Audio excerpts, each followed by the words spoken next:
Good morning.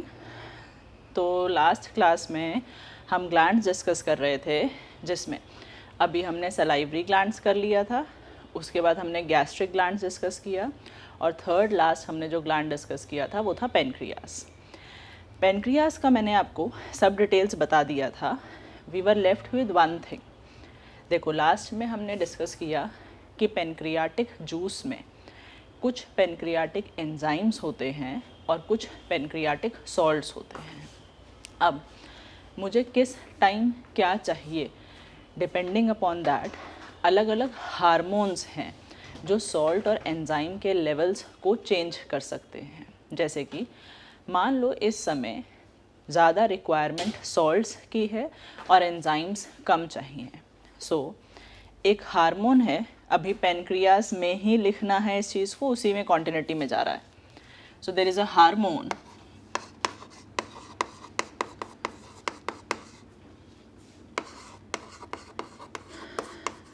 Secretin, ये नाम है हार्मोन सिक्रेटिन। एंडोक्राइन हार्मोन है जो बनता है हमारे गट में, एलिमेंट्री कैनाल में। तो इस हार्मोन सिक्रेटिन के कहने पर पेनक्रियाटिक जूस में सॉल्ट ज़्यादा आएंगे एज कंपैरिजन टू एंजाइम्स। मैं ऐसा कुछ नहीं कह रही कि एंजाइम्स नहीं आएंगे, मैं कह रही हूँ बस इस समय पेनक्रियाटिक सॉल्ट्स ज़्यादा आएंगे। ये हार्मोन सिक्रेटिन एक एंडोक्राइन हार्मोन है, तो हम एंडोक्राइन ग्लैंड के कंटेक्स्ट में देखेंगे इसको। फिलहाल हम बस इसका नाम याद करेंगे। Hormone secretin stimulates more salts than enzymes in pancreatic juice। तो हार्मोन सिक्रेटिन ने अगर सिग्नल दे दिया तो समझ जाएगा पेनक्रियास कि फ़िलहाल मुझे कहा जा रहा है कि मैं अपने जूस में सॉल्ट के लेवल थोड़े बढ़ा दूं और एंजाइम थोड़े कंपैरिजन में कम कर दूं। और याद आ रहा है, मैंने कहा था कि सॉल्ट्स का काम होता है न्यूट्रलाइजेशन ऑफ काइम। दो थे, NaHCO3 और KHCO3, सोडियम बाइकार्बोनेट और पोटेशियम बाइकार्बोनेट। वो दोनों काइम का न्यूट्रलाइजेशन करते हैं। फिर से बता रही हूँ, काइम था acidic food coming from stomach. तो स्टमक से जो एसिडिक फूड आया था उसको न्यूट्रलाइज करना है जाकर के इंटेस्टाइन में, स्मॉल इंटेस्टाइन में। तो स्मॉल इंटेस्टाइन खुद भी अब कोई जूस बनाएगा, फिलहाल हम समझ रहे हैं स्मॉल इंटेस्टाइन में आएगा पेनक्रियाटिक जूस, और वो पेनक्रियाटिक जूस में जो पेनक्रियाटिक सॉल्ट हैं वो करेंगे न्यूट्रलाइजेशन ऑफ काइम। अब दूसरा, कभी ऐसा भी सिचुएशन हो सकता है कि बॉडी डिमांड करे पेनक्रियास से कि भाई फ़िलहाल ना तू हमें एंजाइम ज़्यादा दे और सॉल्ट थोड़े से कम कर दे। उस केस में कौन सा हार्मोन होगा? Now there is another hormone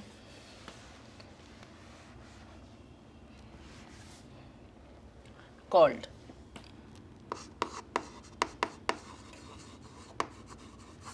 पेनक्रियोजाइमिन, short में से PZ लिख देते हैं।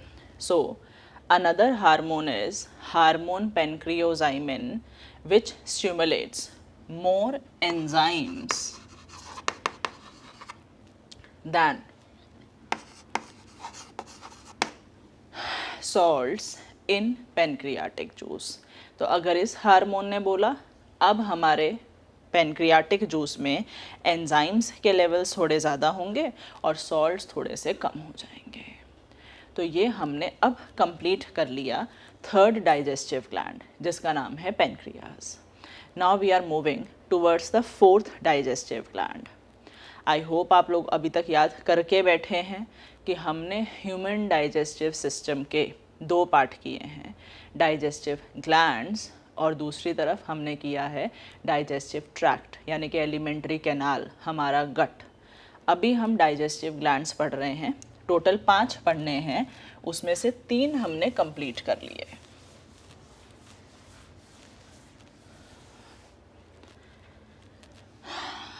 अब नंबर 4 है इंटेस्टिनल ग्लैंड्स, यानी कि इंटेस्टाइन के ग्लैंड्स। तो देखो, स्मॉल इंटेस्टाइन के ग्लैंड्स की यहाँ बात हो रही है। स्मॉल इंटेस्टाइन के भी म्यूकोसा लेयर में ही मेनली ग्लैंड्स प्रेजेंट हैं, सेम जैसे हमने स्टमक में बात की थी। मैं अभी इसके बाद जब ग्लैंड्स ख़त्म होंगे तो आपको म्यूकोसा, सब म्यूकोसा, सबका मतलब समझाने वाली हूँ। फ़िलहाल मैंने कहा था कि अगर ये ल्यूमेन है, मैंने कहीं से भी अपने डाइजेस्टिव ट्यूब का क्रॉस सेक्शन काटा तो मैंने कहा बीच में खाली जगह है जहाँ खाना होता है, इसे ल्यूमेन कहते हैं। ल्यूमेन के जस्ट बाहर ये जो सबसे पहला सेलुलर लेयर है, इसका नाम था म्यूकोसा। इसके बाहर है सब म्यूकोसा और उसके बाहर हम 2 लेयर्स अभी और पढ़ेंगे। मैंने स्टमक में ये बात बताई थी, अब फिर बता रही हूँ। यहाँ इस म्यूकोसा में मेन ग्लैंड्स प्रेजेंट हैं, इंटेस्टिनल ग्लैंड, और एक स्पेशल ग्लैंड, एक्सेप्शनल ग्लैंड सब म्यूकोसा में भी होने वाला है। तो अब मैं इंटेस्टिनल ग्लैंड्स को इसी बेसिस पर डिवाइड करने वाली हूँ, म्यूकोसा में है ग्लैंड या सब म्यूकोसा में है ग्लैंड। तो देखो,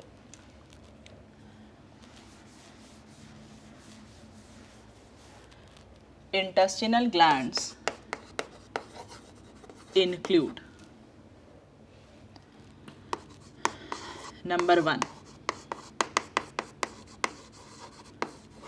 submucosal glands और नंबर 2 म्यूकोसल ग्लैंड्स। अभी फ़िलहाल ना बस नाम थोड़ा सा सुन लो। स्मॉल इंटेस्टाइन में 3 पार्ट हैं, डिटेल अभी आगे पढ़ेंगे। स्मॉल इंटेस्टाइन के हम 3 पार्ट पढ़ते हैं, ड्यूडेनम, जेजुनम, इलियम। जो सब म्यूकोसा ऑफ ड्यूडेनम है, यानी कि पहला हिस्सा स्मॉल इंटेस्टाइन का, सिर्फ उसके सब म्यूकोसा में ग्लैंड होते हैं। तो सब mucosal glands are found only in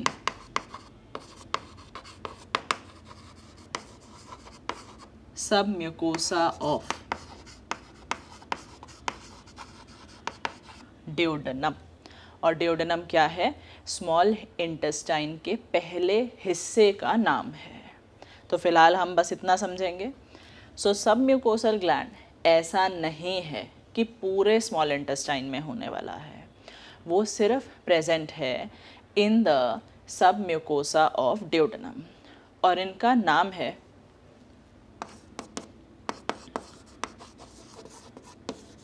named as Brunner's glands. Very important question. In sub mucosa के ग्लैंड्स का नाम है ब्रूनर्स ग्लैंड, और ये ब्रूनर्स ग्लैंड सिक्रीट करते हैं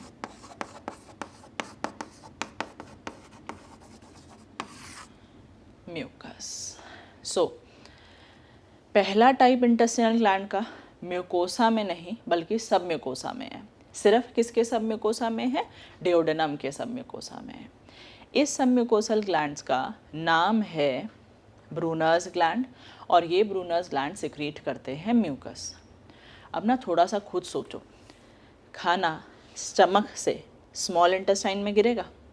स्मॉल इंटेस्टाइन का पहला पार्ट हुआ ड्यूडेनम। स्टमक से जो खाना आएगा वो एसिडिक खाना है। तो ड्यूडेनम ने कहा, भाई सबसे पहले तो मैं खाना रिसीव करूँगा ना, तो सबसे ज़्यादा दीवार के एसिडिटी से जलने के चांसेस तो मेरे ही रहेंगे। तो उसने कहा मुझे अपने दीवार को एक्सेस प्रोटेक्शन देना पड़ेगा, कुछ ज़्यादा प्रोटेक्शन देना पड़ेगा। तभी तो ड्यूडेनम ने सबसे अंदर वाले म्यूकोसा में ही नहीं म्यूकस बनाया, सब म्यूकोसा में भी बना लिया कि मैं अच्छे से एसिडिटी से बचा रहूँ। तो उसके आगे म्यूकस बनाने वाले ग्लैंड म्यूकोसा में भी हमें देखने को मिलेंगे। ठीक, अब आ गया second layer mucosal. Mucosal glands are also called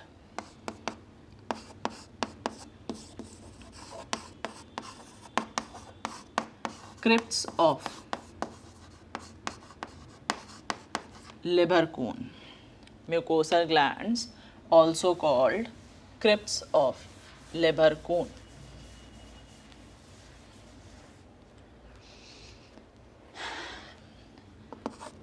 Found in the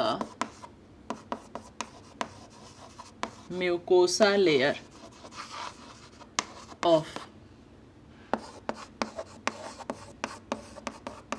duodenum and till jejunum. तो देखो डिओडेनम, जेजुनम, इलियम, मैंने कहा 3 हिस्से होते हैं, लेकिन मैं इलियम का नाम नहीं ले रही यहाँ पर।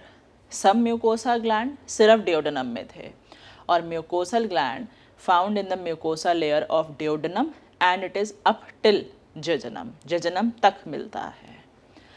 अब ये आज तक हम हमेशा टाइप डिस्कस करते आए थे। सलाइवरी ग्लैंड में हमने टाइप ऑफ सिंपल कंपाउंड पढ़ा था, फिर हमने गैस्ट्रिक ग्लैंड में भी सिंपल ब्रांच्ड ट्यूबुलर लिखा था, फिर हमने पेनक्रियाज में कंपाउंड ट्यूबुलो एल्वेलर लिखा था। उसी तरह से यहाँ फिर से पढ़ना पड़ेगा। दीज आर टाइप ऑफ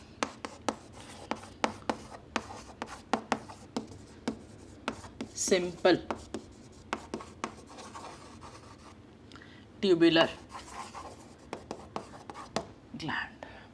तो ये सब टाइप्स टिश्यूज़ वाले चैप्टर में भी पढ़ते हैं आप लोग। वही बातें मैं यहाँ पर हर जगह बताते जा रही हूँ। दोनों जगह से रिलेट कर लोगे तो अच्छे से याद हो जाएगा। तो हमने सब जगह ग्लैंड का टाइप पढ़ा। अब यहाँ देख रहे हैं it is type of simple tubular gland. अब यहाँ पे एक इम्पॉर्टेंट बात समझेंगे, इसका location. Located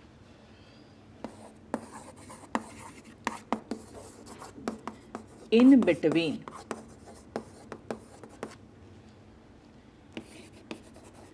any two villi। अब विलाई क्या है? फिलहाल बस इतना समझो, म्यूकोसा लेयर के फोल्ड्स को, फिंगर लाइक फोल्ड, इस तरह से ये म्यूकोसा है, इस तरह से फिंगर की तरह फोल्ड हो गई है। इन फिंगर लाइक फोल्ड्स को हम विलाई कहते हैं। और किन्हीं भी 2 विलाई के बीच में ये जो ट्यूब जैसा स्ट्रक्चर क्रिएट हो रहा है, इस ट्यूब जैसे स्ट्रक्चर को म्यूकोसल ग्लैंड या क्रिप्ट्स ऑफ लीबरकून कहते हैं। तो ज़रा हम एक डायग्राम में समझ लेते हैं कैसा सा दिखेगा।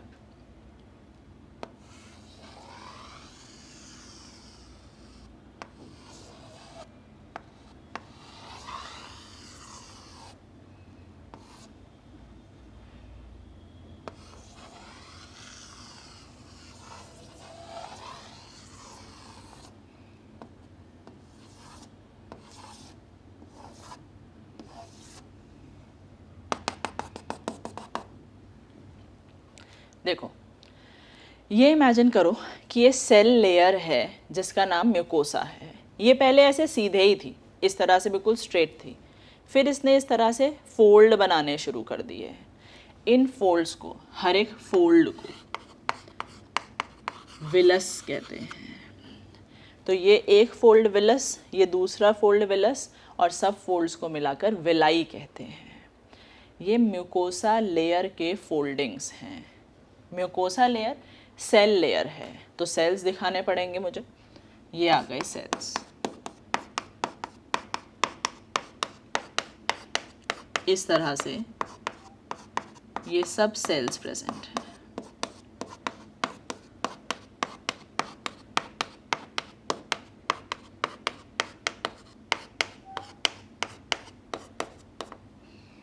ठीक है। अब इन दोनों फोल्ड के बीच में ये जो ट्यूब जैसा स्ट्रक्चर क्रिएट हो गया है, इसी का नाम है क्रिप्ट्स ऑफ लीबरकून। तो अब देखो सब बातें। Mucosal glands are found in the mucosa layer of duodenum and up till jejunum। जबकि सब म्यूकोसा वाला ग्लैंड सिर्फ डिओडेनम के सब म्यूकोसा में था।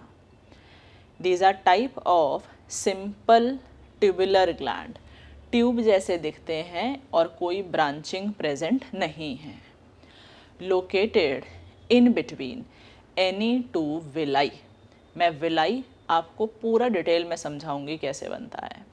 फिलहाल हम क्या समझ रहे हैं कि विलाई म्यूकोसा सेल लेयर के फिंगर लाइक फोल्ड्स को कहते हैं, और ये एक विलस है, ये दूसरा विलस है, और सबको मिला करके विलाई कहते हैं।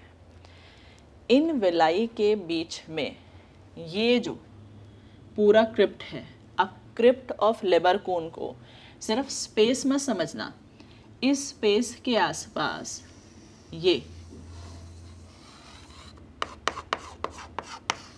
ये जो सारे सेल्स हैं ये सब भी इंक्लूडेड हैं। याद है मैंने कहा था ग्लैंड कोई स्पेशल चीज़ नहीं होती, बस सिक्रीटरी सेल्स के सेट को ही ग्लैंड कह देते हैं। तो म्यूकोसा लेयर के ये सब सेल्स मिलकर अपना सिक्रीशन बनाकर यहाँ डाल देंगे। इस सब को इकट्ठा मिलाकर एक नाम देते हैं क्रिप्ट्स ऑफ लेबरकून, या सिंपल भाषा में म्यूकोसल ग्लैंड्स हैं। सो अब हमें लोकेशन क्लियर हो गया और ये ड्यूडेनम और जजनम में मिलेगा। दूसरी बात, जहाँ ये म्यूकोसा ख़त्म उसके नीचे ये जो लेयर चल रही है सेल्स की, ये है सब म्यूकोसा, ये भी सेल लेयर है। तो देखो म्यूकोसा तक तो मैंने ऐसे फोल्ड दिखाए थे, अब ये जो सब म्यूकोसा है मैं इसमें अगर चाहूँ तो ब्रूनर्स ग्लैंड लोकेट कर सकती हूँ, लेकिन मुझे याद रखना पड़ेगा कि वो सब म्यूकोसा सिर्फ ड्यूडेनम का होगा। सो ये हैं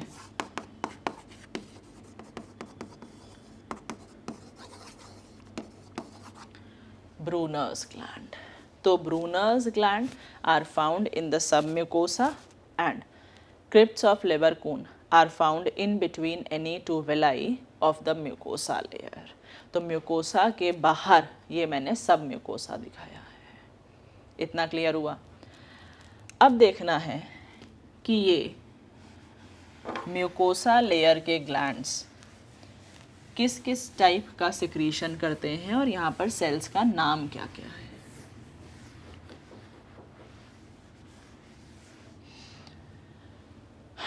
तो देखो ये सब सेल्स को मिलकर सिक्रीशन करना है।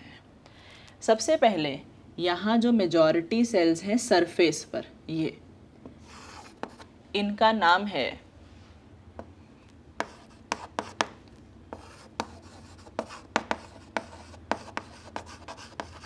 Surface sales.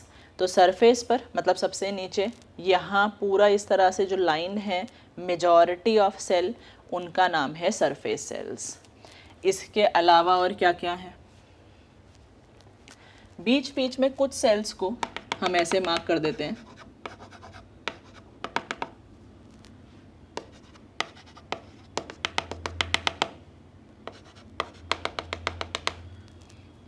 ये जो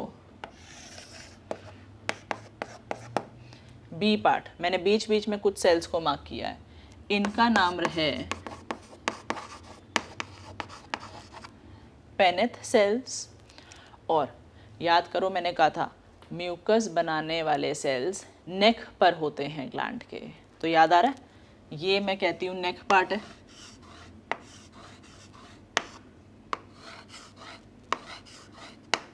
तो ये मान लो तीसरा सेल है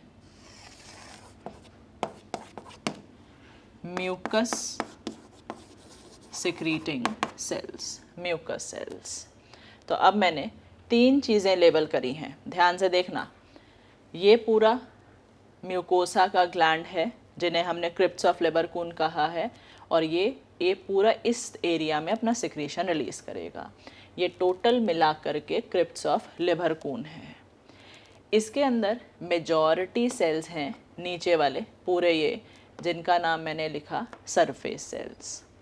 कुछ मैंने बीच बीच में जो पिंक से मार्क किए हैं, नंबर में कम हैं, ये वाले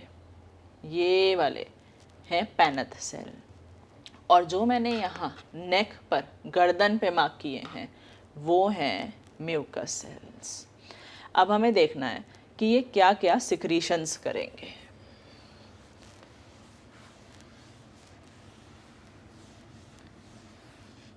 तो देखो,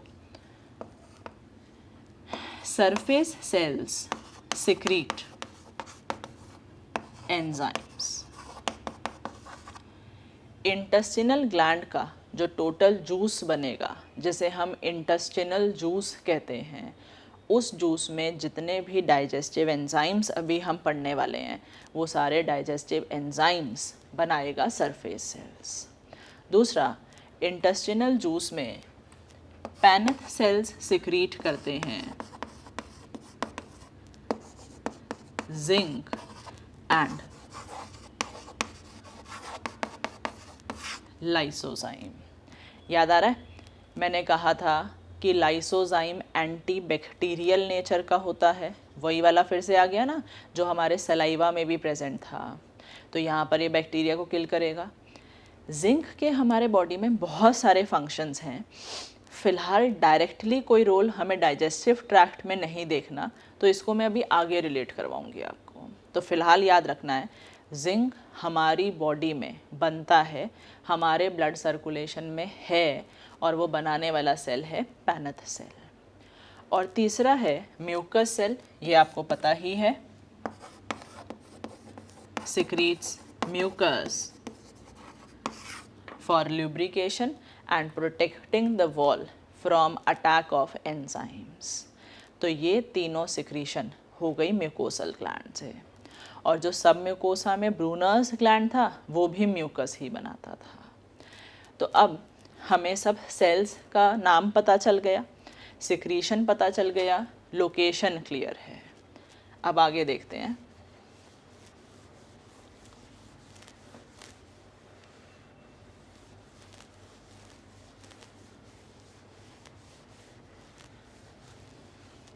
तो देखो, the total juice secreted by intestinal glands is called intestinal juice, या उसका एक स्पेशल नाम है succus entericus. So the juice secreted is intestinal juice या सक्कस एंटेरिकस। अब अगर आपसे क्वेश्चन पूछे कि बताओ इंटेस्टिनल जूस में क्या क्या है, तो सोचने नहीं बैठना है, सब कुछ तो अभी पढ़ा। This juice consist of all the digestive enzymes, zinc, lysozyme and mucus. तो यही सारा कॉम्पोजिशन है इंटेस्टिनल जूस का। रिपीट कर रही हूँ, the total secretion of intestinal glands, that is mucosal glands and submucosal glands, is called intestinal juice या succus entericus, which consists of different digestive enzymes, zinc, antibacterial lysozyme and mucus।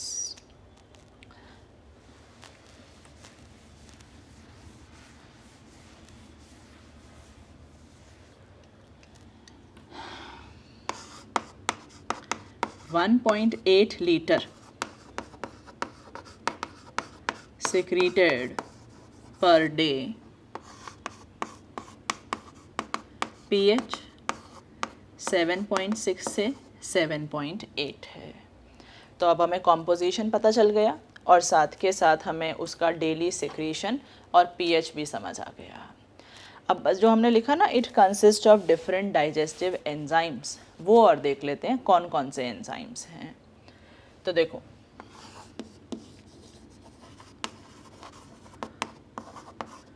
Consist of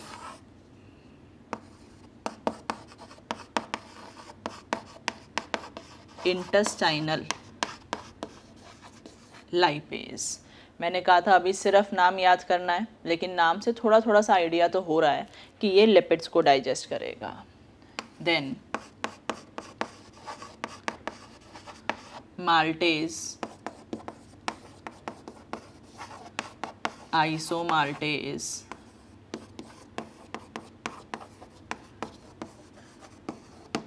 डेक्स्ट्रिनेज, अब यही वाली list में आगे लिख रही हूँ, lactase, sucrase, आगे समझाऊंगी। ये सब कार्बोहाइड्रेट्स को डाइजेस्ट करेंगे। तो हमने लिपिड को डाइजेस्ट करने वाला पढ़ा और ये हम कार्बोहाइड्रेट डाइजेशन में समझेंगे, डिटेल देखेंगे पूरा। उसके बाद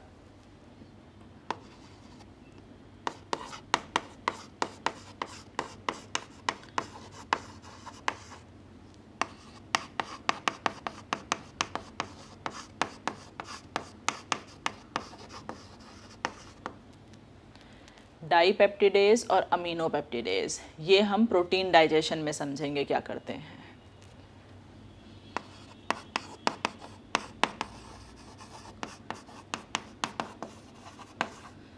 ये एक एक्टिवेटर है, इसका डिटेल भी आगे आएगा प्रोटीन डाइजेशन में। नाम है एंटेरोकाइनेज। तो मैं एक बार रिपीट कर रही हूँ। Intestinal juice consist of different enzymes. Number 1 intestinal lipase, second maltase, third isomaltase, fourth dextrinase, fifth lactase, sixth है sucrase, number 7 dipeptidase, number 8 aminopeptidase and number 9 an activator called enterokinase. अब आखिरी में 2 और चीज़ें पढ़ेंगे।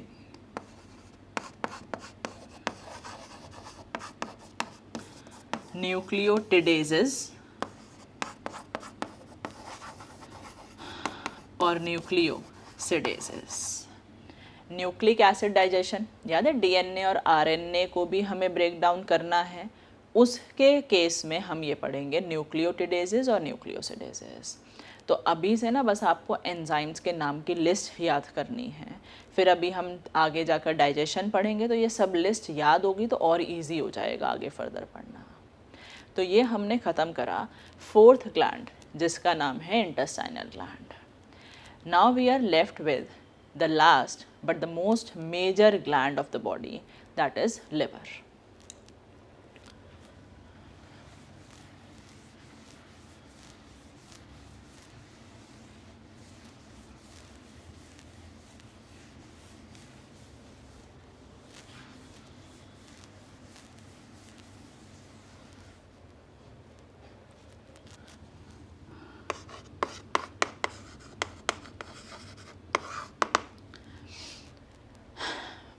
हाँ जी, तो liver is the largest gland of human body और इस अकेले का वज़न है 1.5 kg।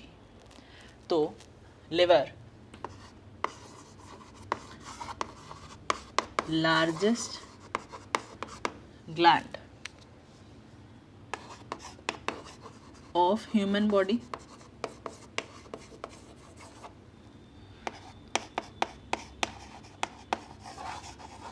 Wait 1.5 kg। अब ये रखा कहाँ है?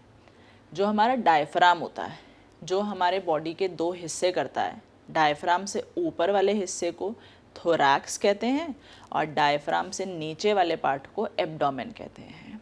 तो ये डायफ्राम के नीचे रखा है राइट साइड में।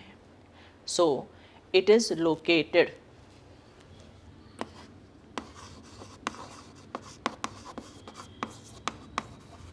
just below diaphragm,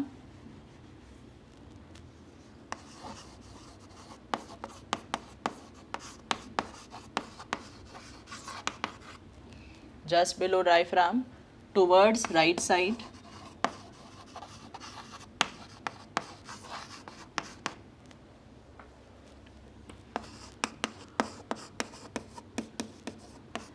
in the abdominal zone. हर एक बात को मतलब से समझना है, रटना नहीं है हर चीज़ को। तो क्या कहा हमने, डायफ्राम के नीचे जितना हिस्सा होता है उसे एब्डोमेन या एब्डोमिनल जोन या एब्डोमिनल पार्ट कुछ भी कह सकते हैं। इस एब्डोमेन के अंदर डायफ्राम के जस्ट नीचे राइट साइड में रखा हुआ है लिवर। अब ह्यूमन लिवर के सामने से 2 लोब्स नज़र आते हैं। जब मैंने लिवर को सामने से देखा तो मुझे इसमें एक राइट लोब और एक लेफ़्ट लोब नज़र आता है। हालांकि इसके 2 और लोब्स हैं जो राइट लोब के नीचे को होते हैं लेकिन पीछे को थोड़ा छुप जाते हैं। तो फ्रंट व्यू से देखें तो मुझे 2 ही लोब नज़र आते हैं। So human liver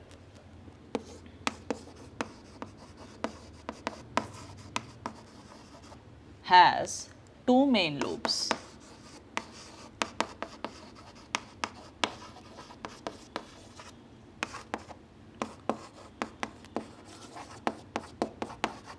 right hepatic lobe, इसको हम शॉर्ट में RHL लिख देते हैं, और दूसरा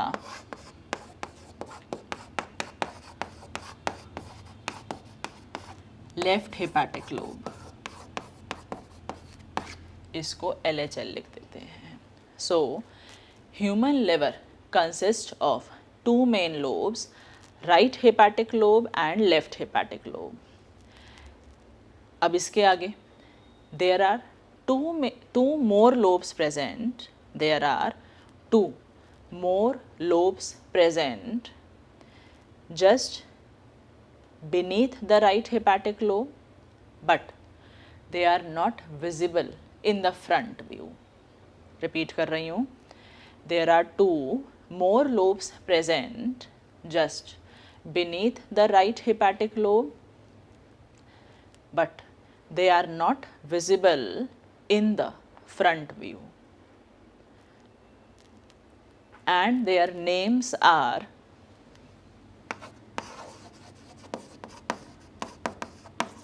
caudate lobe and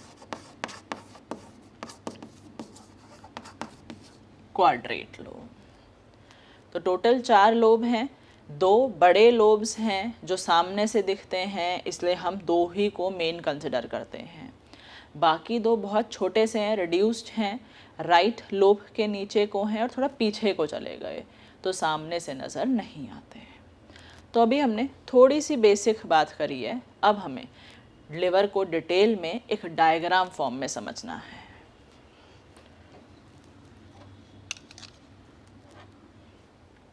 तो अब मैं यही सारी कहानी एक बार डायग्राम बना के समझा रही हूँ।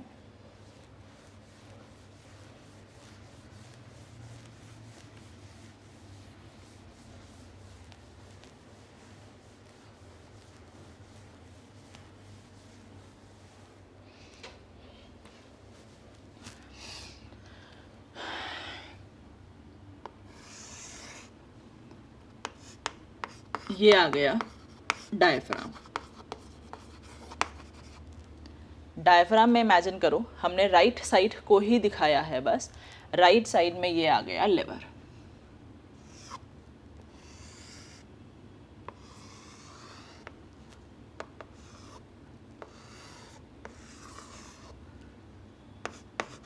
राइट हेपाटिक लोब, शॉर्ट में लिख रही हूँ मैं लेफ्ट हेपाटिक लोब, ये राइट साइड में प्रेजेंट है। लेफ्ट साइड में अभी आगे और भी कुछ चीज़ें प्रेजेंट होंगी।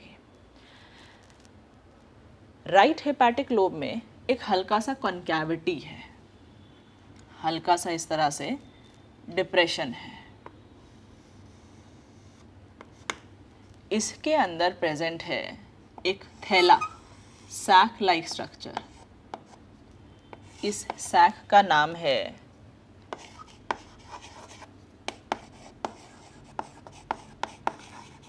Gall bladder. आपने सुना है गॉल ब्लैडर में बाइल जूस नाम का एक सिक्रीशन स्टोर होता है। अभी हमें पूरी कहानी समझनी है, कहाँ से आया, कैसे पहुँचा, सब समझेंगे, लेकिन फ़िलहाल अब क्या बात याद करनी है। Bile juice is secreted by liver and stored in gall bladder. Gall bladder में सिर्फ स्टोर होता है, गॉल ब्लैडर एक थैला है, एक सैक लाइक स्ट्रक्चर है जो कि राइट हेपाटिक लोब में एक हल्का सा कनकैविटी है, इस तरह से एक डिप्रेशन है हल्का सा, उसके अंदर एक गॉल ब्लैडर रखा हुआ है। अब राइट लोब और लेफ्ट लोब दोनों अपना अपना बाइल जूस सिक्रीट करके रिलीज कर देते हैं। तो देखो किस तरीके से,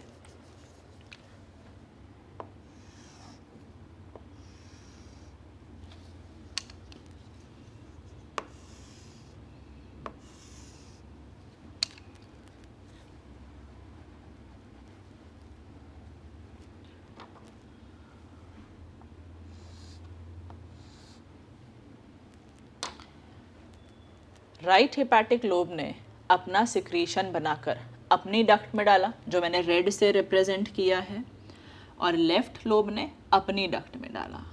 इसे कहते हैं राइट हेपाटिक डक्ट, इसे कहते हैं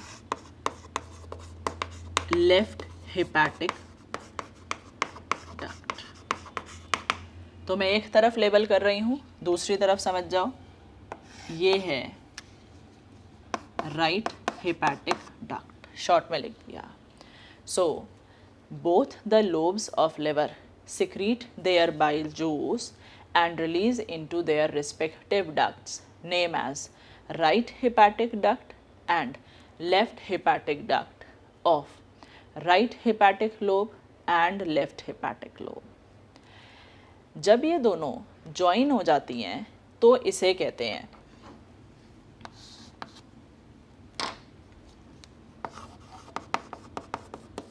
कॉमन हेपाटिक डक्ट। ये लिवर की कॉमन डक्ट हो गई और इसमें बाइल जूस ही कैरी हो रहा है। हेपाटिक नाम से समझ जाओ कि लिवर को हेपैटर भी कहते हैं, और लिवर को हेपैटर कहते हैं इसीलिए हर जगह नाम में हेपैटिक आ रहा है। सो अभी तक हम समझ गए कि लिवर ने नया फ्रेश बाइल जूस बनाकर अपने इस डक्ट में भेज दिया है।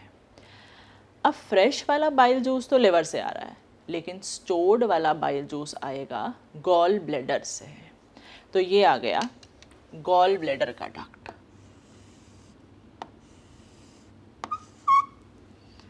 गॉल ब्लैडर के इस डक्ट को कहते हैं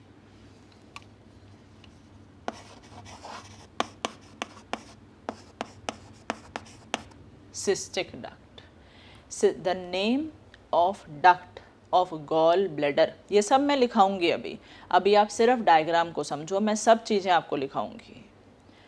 The name of duct of gall bladder is called cystic duct, which is bringing the stored bile juice from gall bladder. अब जब इसकी डक्ट और कॉमन हेपैटिक डक्ट ज्वाइन हो जाती हैं, अब इन सबको मिला करके हम बाइल डक्ट कहते हैं, या मैं सिर्फ इसे कॉमन बाइल डक्ट कह सकती हूँ। तो मैं कॉमन बाइल डक्ट कहूँ या बाइल डक्ट कहूँ, बात एक ही है। और क्यों कह रहे हैं? अल्टीमेटली है तो ये सारा बाइल जूस ही ना, चाहे स्टोर्ड वाला हो चाहे फ्रेश वाला हो, लेकिन सारा बाइल जूस है। इस बाइल डक्ट को आगे ले जाना है बाइल जूस। अब ये देख रहे हो, मैंने इस ओपनिंग पर एक कवर सा लगा दिया है, इसे कहते हैं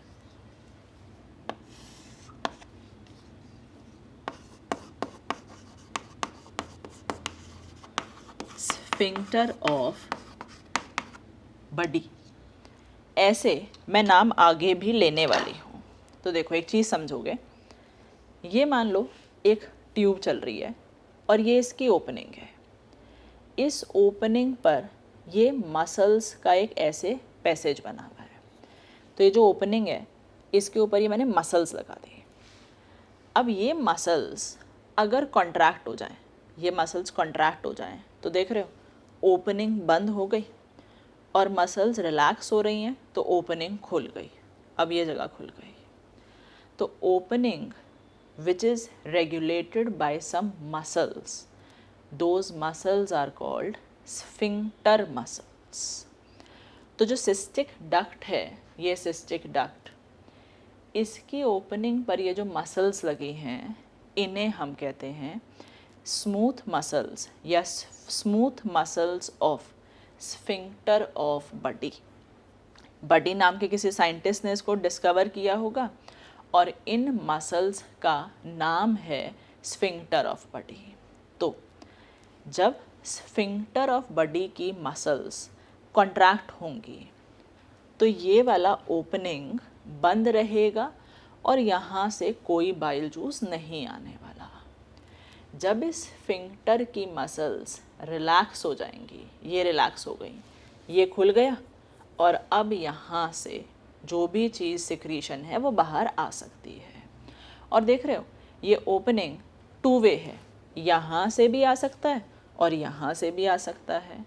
तो बैक फ्लो जैसा रोकने वाला कोई काम नहीं हो रहा यहाँ पर। ये टू वे ओपनिंग है which is regulated by a set of muscles. तो मैं फिर रिपीट कर रही हूँ, the opening of cystic duct of gallbladder is regulated by a set of muscles called sphincter of body। जब ये मसल्स कॉन्ट्रैक्ट कर जाती हैं तो ओपनिंग बंद हो जाती है और जब ये मसल्स रिलैक्स करती हैं तो ओपनिंग खुल जाती है। ठीक, अब ये आ गया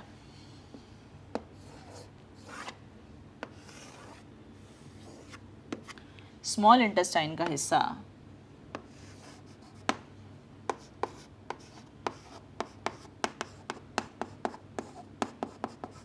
ड्यूडेनम। ड्यूडेनम स्मॉल इंटेस्टाइन का एक पार्ट है और ड्यूडेनम ने कहा कि पेनक्रियास और लिवर दोनों अपना सिक्रीशन मुझे दे करके जाएंगे।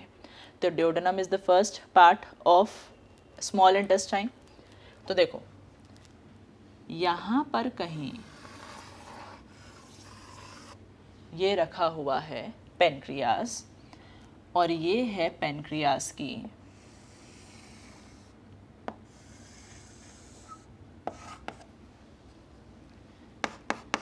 Main pancreatic duct. इसको थोड़ा नीचे शिफ्ट करते हैं।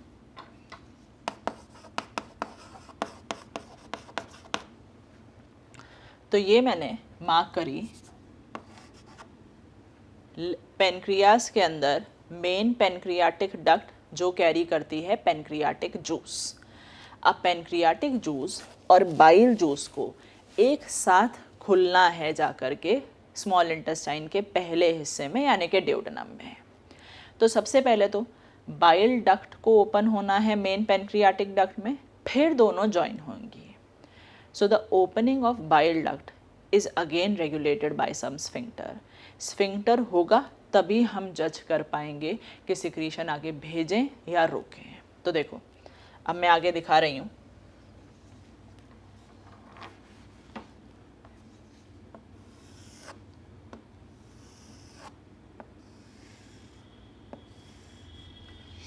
मैं इस तरह से अलग से मार्क करके दिखा देती हूँ इसके ऊपर।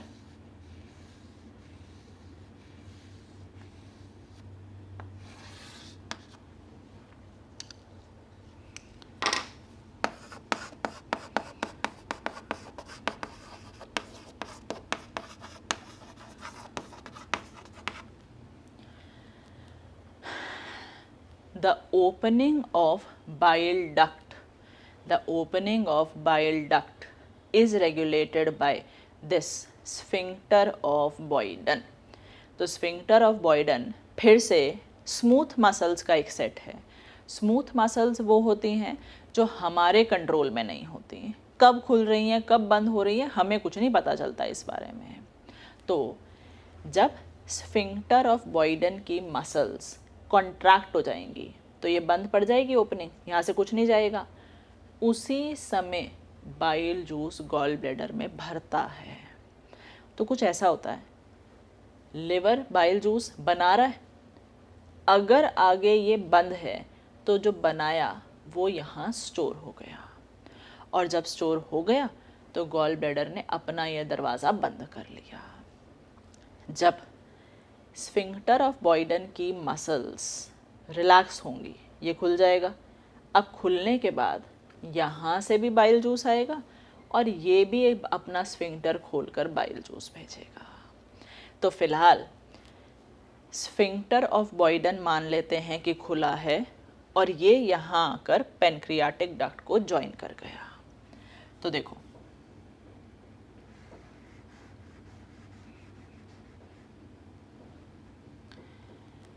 अब जब ये पेनक्रियाटिक डक्ट को ज्वाइन कर गया तो मैं आगे पेनक्रियाटिक डक्ट कैसे लिखूं? अब मुझे इसको एक नया नाम देना पड़ेगा।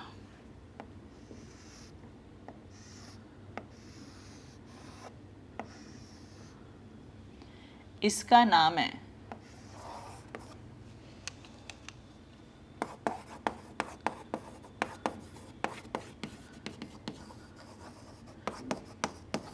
हेपाटो पेनक्रियाटिक डक्ट, क्योंकि अब इस डक्ट में लिवर का भी सिक्रीशन जा रहा है और पेनक्रियास का भी सिक्रीशन जा रहा है। ध्यान से देख लो तभी आगे बढ़ेंगे। अभी हमने बाइल डक्ट को और मेन पेनक्रियाटिक डक्ट को ज्वाइन कर दिया है और वो ज्वाइन होने से पहले बाइल डक्ट की ओपनिंग को जो रेगुलेट कर रहा था वो था स्फिंक्टर ऑफ बॉयडन। और जैसे ही ये दोनों ज्वाइन होते हैं, ज्वाइन होने के बाद ये थोड़ा स्वेल कर जाते हैं। देखो मैं इस तरह से दिखा रही हूँ।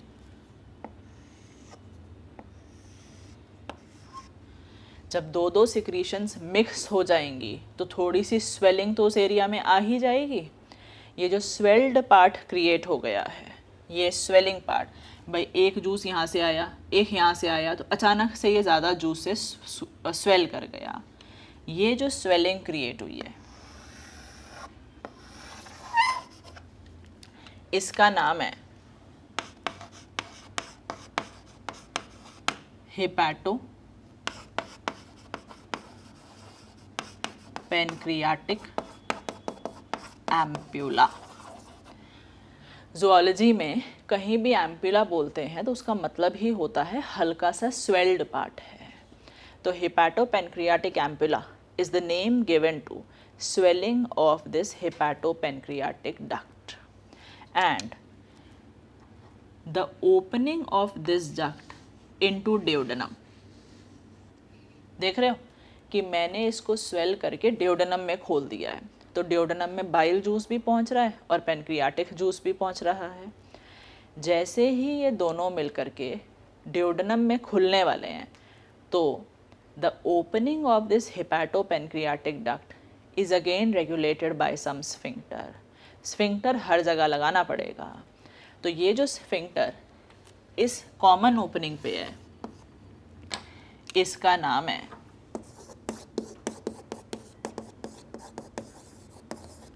sphincter of Oddi। तो sphincter of Oddi regulates the common opening of hepatopancreatic duct। तो ये मैंने अभी आपको लिवर का एक ओवरऑल सेटअप समझाया है कि किस तरह से कहाँ से क्या आता है।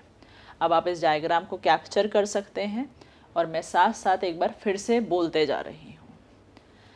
ह्यूमन लिवर के दो मेन लोब्स हैं, right hepatic lobe and left hepatic lobe. दोनों लोब्स में बाइल जूस सिक्रीट होता है and they release into their respective hepatic ducts, right hepatic duct and left hepatic duct, which join to form a common hepatic duct. Now, right hepatic lobe has a small depression into which is present the gallbladder. The duct of gallbladder is called cystic duct, and the opening of cystic duct is regulated by sphincter of Buddy। अब ये sphincter of बडी जब खुलेगा, ये sphincter of बडी जब खुलेगा तब यहाँ से स्टोर्ड वाला बाइल जूस रिलीज होगा और कॉमन हेपेटिक डक्ट में फ्रेश वाला बाइल जूस आ रहा है। When common hepatic duct joins with the cystic duct, then it is named as bile duct or common bile duct। एक ही बात है। अब बाइल डक्ट जा करके ओपन होगा into hepatopancreatic duct formation, and the opening of this bile duct is regulated by sphincter of Boyden। Same कहानी, muscles लगी हैं ओपनिंग पर, मसल्स कॉन्ट्रैक्ट होती हैं तो ओपनिंग बंद हो जाती है, और रिलैक्स होती हैं तो ओपनिंग खुल जाती है, और ये टू वे है, दोनों तरफ से खुलती है। अब बाइल डक्ट ने ज्वाइन कर लिया पेनक्रियास के मेन पेनक्रियाटिक डक्ट को, और दोनों को ज्वाइन होने के बाद कहते हैं कॉमन हेपैटोपेनक्रियाटिक डक्ट। दोनों को ज्वाइन होने के बाद कहते हैं कॉमन हेपैटोपेनक्रियाटिक डक्ट। जैसे ही कॉमन हेपैटोपेनक्रियाटिक डक्ट बना, ये स्वेल कर गया क्योंकि दो दो सिक्रीशंस एक साथ मिक्स हो गई थी। जैसे ही ये दोनों सिक्रीशंस मिक्स हुई, वो जो स्वेलिंग बन गई, उस स्वेलिंग का नाम, ये स्वेल्ड पार्ट का नाम था हेपैटोपेनक्रियाटिक एम्प्यूला। और ये स्वेलिंग ने बाइल जूस और पेनक्रियाटिक जूस रिलीज कर दिया डिओडेनम में, that is the first part of small intestine.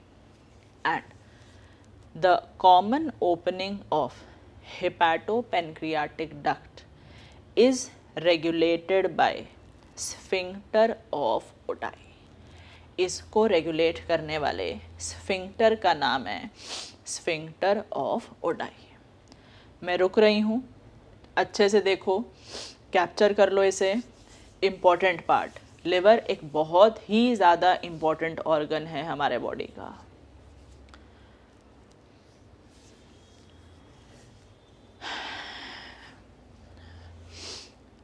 तो अभी तक जो जो डाटा आपने लिख लिया था मैं रिपीट कर रही हूँ। Liver is the largest gland of human body, weight है 1.5 kg, located just below the diaphragm towards the right side in the abdominal part, यानी कि डायफ्राम के नीचे वाले हिस्से में, जिसे एब्डोमेन कहते हैं। Then human liver has 2 main lobes, right and left hepatic lobe. इसके अलावा 2 और लोब्स हैं जो राइट लोब के नीचे को और थोड़ा पीछे को चले जाते हैं। नाम है उनका caudate lobe and quadrate lobe. वो फ्रंट व्यू में विजिबल नहीं है, इसलिए डायग्राम में हम 2 ही दिखाते हैं। और जब हम डायग्राम देखते हैं ना बुक्स में, तो लिवर का डायग्राम ऐसे नहीं दिखाया हुआ होता कि 2 अलग अलग दिख रहे हैं। डायग्राम सीधा ऐसे दिखाया होता है। तो ऐसा मान के चलो ये दोनों लोब्स अंदर ही अंदर पूरी तरह से कनेक्टेड हैं। प्लस ये भी तो सोचो कि ये दोनों लोब्स को डायफ्राम से भी तो अटैच करना पड़ेगा, वरना तो ये हवा में ही रह जाएंगे, झूलते रहेंगे। तो देखो, एक आखिरी चीज़ मार्क कर रही हूँ इस डायग्राम में।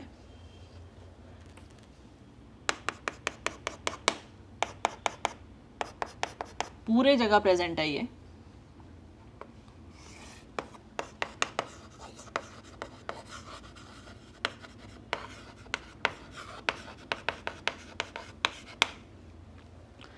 फैल्सीफॉर्म लिगामेंट, तो एक स्टेटमेंट लिख सकते हो, both the lobes of liver, यानी कि राइट और left hepatic lobe, both the lobes of liver are connected to each other and to the diaphragm. Both the lobes of liver are connected to each other and to the diaphragm, comma, with help of falciform ligament, with help of falciform ligament। तो ये हमने फ़िलहाल liver का पूरा setup discuss कर लिया है। अभी ख़त्म नहीं हुआ, अभी हमें लिवर का क्रॉस सेक्शन काटना है और उसमें देखना है फर्दर क्या चीज़ें हैं। तो ये सब मैं अभी आपको लिखाऊंगी, आप फिलहाल सिर्फ डायग्राम कैप्चर करो।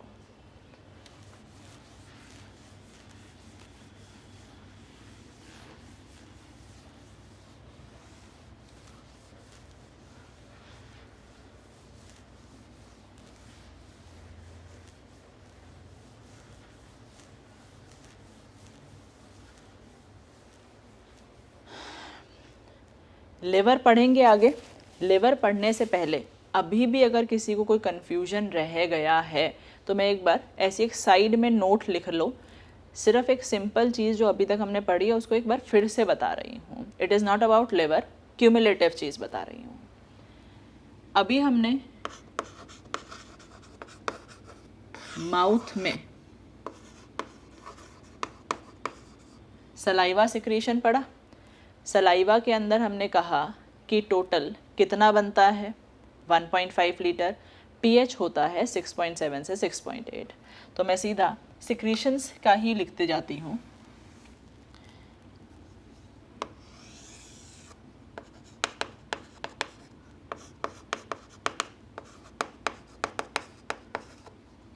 उसके बाद नीचे आए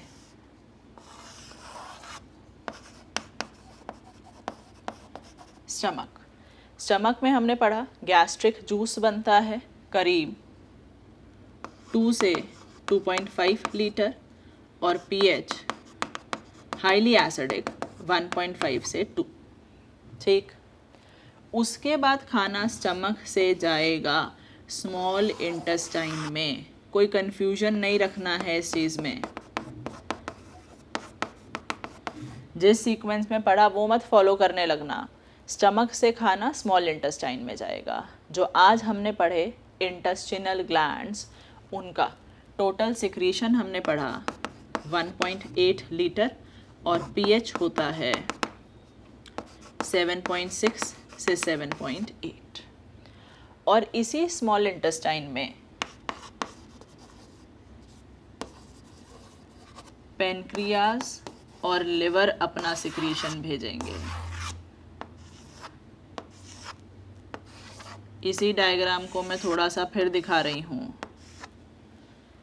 पेनक्रियाज में बना पेनक्रियाटिक जूस, जो हमने लास्ट क्लास में पढ़ा था, 1 लीटर बनता है। पीएच होता है 8.2 से 8.4। ये पेनक्रियाटिक जूस आ रहा है। लिवर की डिटेल्स अभी आपको लिखाऊंगी आगे। जो टोटल बाइल जूस है वो 600 से 900 ml होता है और पीएच होता है 8 से 8.2। यहाँ भी लिख देती हूँ, अभी फिर लिखेंगे आगे। 600 से 900 ml, पीएच 8 से 8.2। यहाँ से बाइल जूस आया, यहाँ से पेनक्रियाटिक जूस आया, और दोनों चीज़ें कहाँ रिलीज़ हुई हैं? Duodenum part of small intestine. तो अब आपके पास एक अलग से इसको बॉक्स में डाल करके लिख लेना।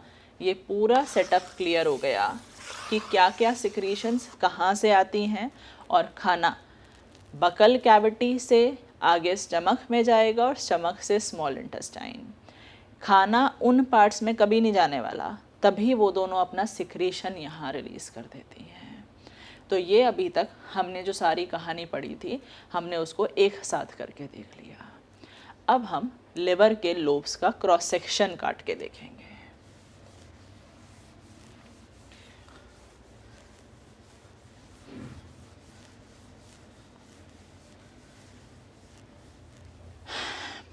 तो हम लिवर के लोब्स का क्रॉस सेक्शन काटेंगे तो ही हमें पता चलेगा कि उसका फर्दर स्मॉलर यूनिट कौन सा है जो उसके लिए काम करता है। जो लिवर का स्मॉलर यूनिट है उसे हिपैटिक लॉब्यूल कहते हैं, और लिवर के सेल्स को हिपैटोसाइट्स कहते हैं। तो अब नेक्स्ट क्लास में मैं लिवर का लोब का क्रॉस सेक्शन समझाऊंगी। फ़िलहाल ये डायग्राम जो आपने बना लिया है इसको अच्छे से याद रखना है, और डिटेल हम नेक्स्ट क्लास में लिखेंगे। Thank you.